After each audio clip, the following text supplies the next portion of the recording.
திமுக அரசின் அவலநிலைகளை விளக்கும் தெருமுனை கூட்டம் சித்தாலப்பாக்கம் கூற்றோடு அருகில் நடைபெற்றது. இதில் முன்னாள் சட்டமன்ற உறுப்பினர் கே.பி. கந்தன் சிறப்புரையாற்றினார்.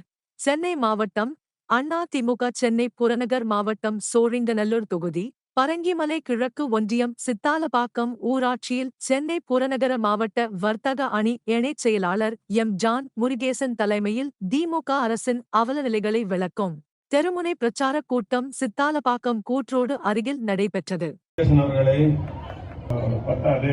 5000 ரூபாய் கொடுக்க வேண்டும் என்று முழக்கமிட்டார். அவர் வீட்டு வாசல்ல நின்று அன்னைக்கு கொரோனா காலம் யோசித்து பாருங்க. பல்வேறு நிதி இந்த கருணாநிதி இல்லைன்னு சொல்ல முடியுமா? எந்த திமுக காரனாவது பேச சொல்லுங்க. ஒரே ஒரு வீடு, அந்த வீடு இதில் முன்னாள் சட்டமன்ற உறுப்பினருமான கே.பி. கந்தன், தலைமை கழக பேச்சாளர் ரா. காவேரி, ஒன்றிய கிழக்கு செயலாளர் பெரும்பாக்கம் ராஜசேகர் ஆகியோர் சிறப்புரையாற்றினர்.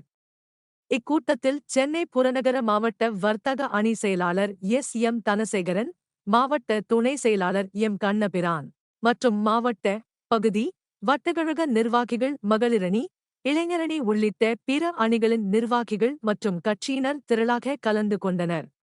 இறுதியாக இக்கூட்டத்தில் பங்கேற்ற மகளிர்களுக்கு நலத்திட்ட உதவிகளை வழங்கினார். யோசிச்சு பாருங்க பெரியவர்களே, இவன் ஆட்சியில நிதி இல்லைங்கிறான். சில பொருட்சிகளை மட்டும் சொல்றேன்.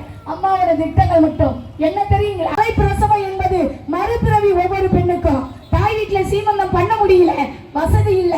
அம்மா யோசிச்சாங்க, உங்க எல்லாத்துக்கும் அம்மா நான் இருக்கும்போது நீங்க ஏன் கவலைப்படுறீங்கன்னு ஒட்டுமொத்த ஏழை எளிய பெண்களுக்கு ஜாதி மத பாகுபாடு இல்லாமல் சீமந்தம் செய்து அழகு பார்த்த கட்சி அதிமுக கட்சி. பெரியவர்களே, பெண்கள் குழந்தை பெற்ற